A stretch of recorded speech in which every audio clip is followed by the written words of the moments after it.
शैलेशदयापात्रं धीभक्त्यादिगुणार्णवं यतीन्द्रप्रवणं वन्दे रम्यजामातरं मुनिम्.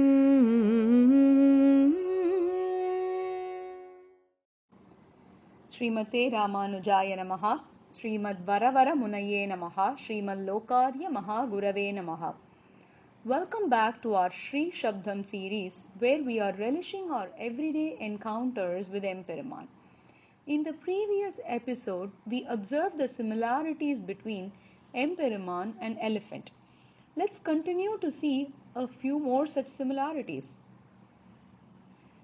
The elephant will kick anyone who approaches it without the permission of the mahout. If the mahout brings them, the elephant will accept them. Bhagavatas, well versed in the Vedas and Shastras, are like the mahout. Emperuman does not accept anyone who do not have association of the Bhagavatas and will readily accept one who is in the association of Bhagavatas. Next, can we understand the trumpet of the elephants? No. Only the mahout can understand it. The mahout serves the elephant with everything it needs. Similarly, when Emperuman speaks, only Bhagavatas like Kidambi, who serve him in close quarters, can understand him. Aren't you now curious to hear the story of Kidambi? Well, there lived a pious Sri Vaishnava called Gajendra Dasa, fondly called as Kidambi, and he served Lord Varadachariar of Tirukkachi, also called Kanchipuram in modern days. Every day he would offer flower garlands and would fan Lord Varadachariar to keep him cool. In return, Lord Varadachariar used to talk to him. Even when Swami Raamanujaya had questions for Lord Varadachariar, he got them answered through Tirukkachi. Just like the mahout who can understand the elephant's trumpet, Tirukkachi could understand Lord Varadachariar when he spoke.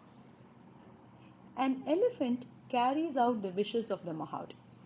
If he wants it to sit, it will sit. If he wants it to stand, it will stand. It will do whatever he wants. Similarly, Emperuman carries out the wishes of Alvars, Acharyas and Bhagavatas. There are interesting stories that showcase this. One such story is that of Tirumalizai Piran. He is the fourth of the Alvars and desired to live in Tiruvekka, the birthplace of Poigai Alvar. He worshipped the Perumal reclining on Adisesha here. He had a disciple named Kanikannan who also lived with him there, and they used to serve the Emperuman in Tiruvekka. There, an old lady developed great respect for Alvar and performed services like cleaning his ashram and putting kolam with rice flour at the entrance of his ashram, etc. Pleased with her service, Alvar restored her youth and beauty. The local king was named Pallavarayan. He saw this lady and wanted to marry her. They married and lived happily. The king noticed that with passing years, he was getting old, whereas his queen was as youthful as ever.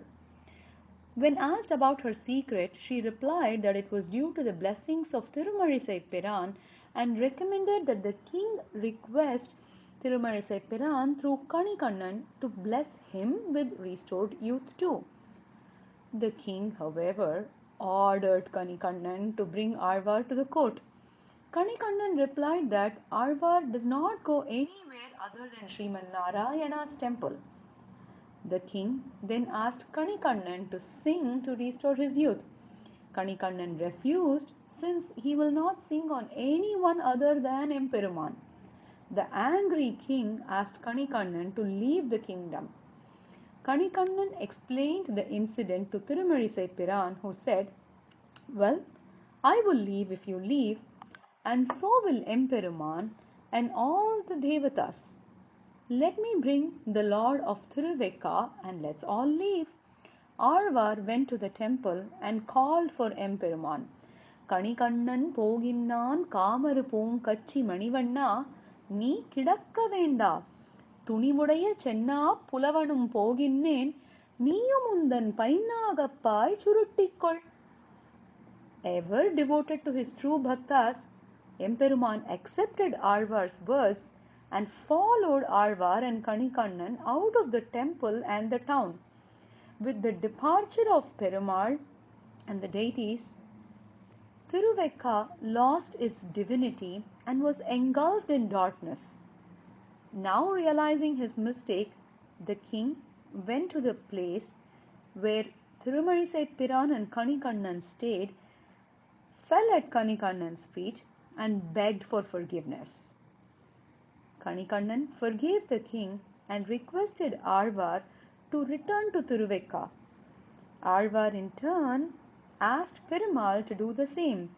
Kanikannan pokkozhindan kaamaru poonkachi manivanna நீ கிடக்க வேண்டும் துணிவுடைய சென்னா புலவனும் போக்கொழிந்தேன் நீயும் உந்தன் பைன்னாகப்பாய் விரித்துக்கொள்.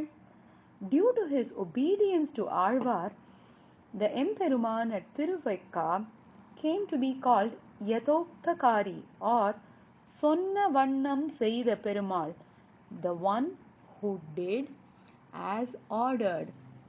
This incident showcases that Emperuman is like an elephant that follows the orders of the Mahout, and in this case the Mahout happened to be Thirumanisai Piran. Isn't this so beautiful? Next, the elephant being so huge needs to be fed nicely. Large amounts of food is fed to it. When it puts the food in its trunk, food naturally spills over. The rice spilt by an elephant is sufficient to feed an army of ants. For the ants, this spilt over food becomes the source of survival. Similarly, Emperuman's prasadams are the source of survival for countless devotees. Even today, at the Jagannath temple in Puri, large amounts of prasadam are offered to Jagannath several times a day, and countless devotees partake those prasadams and are dependent on it for their survival. An elephant has a majestic and long trunk. And guess what? So are Emperuman's arms. There is an adage in Tamil that says, Koduthu Neenda Kai, the arms that grow long when one gives to others.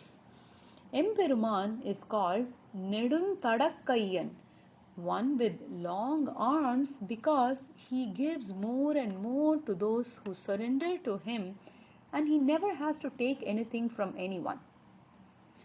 An elephant is valuable even after it has lived its life.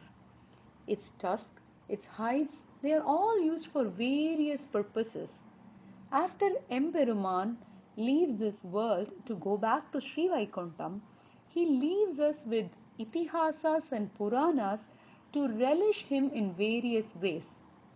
Through these itihasas and puranas, we understand the divine qualities of Emperuman. We learn of the ways to live our life following the path of dharma. For the Mahout, the elephant is the source of income. Onlookers give money to the elephant, which is used by the Mahout to feed his family and survive.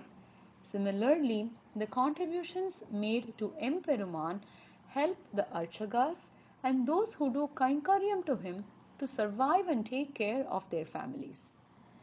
Aren't these similarities between Emperuman and elephant so wonderful to reflect upon? The next time we see an elephant, wouldn't our thoughts be drawn to Emperuman? We are deeply indebted and grateful to Sri.U.Ve. Vedantacharya, Prathivadi Bayangaram Annagarachariyar Swami for opening our eyes to such a comparison.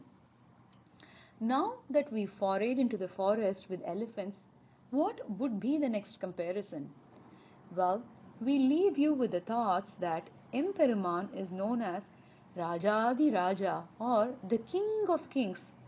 So, wouldn't it be apt to reflect on the similarities between him and the king of the forest?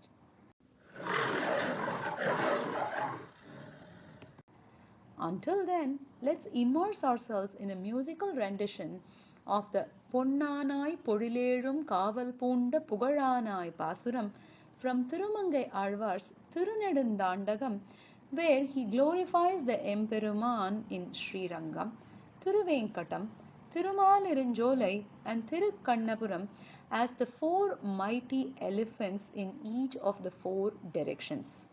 Alvar Emperumanar Jiyar Thiruvadigalé Sharanam.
பொன்னானாய் பொழிலேழும் காவல் பூண்ட புகழானாய்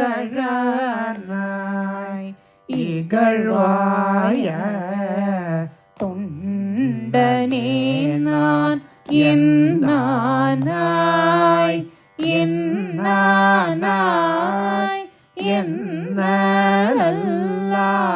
என்னறிவன் ஏழையே உலகமியேத்தும் தென்னானாய் படவானாய் குடபாலானாய் குணபால மதயானாய் இமையோர்க்கென்றும் முன்னானாய் பின்னானார் வணங்கும் சோதி திருமூழி கலத்தானாய் முதலானாயே. ஆழ்வார் திருவடிகளே சரணம்.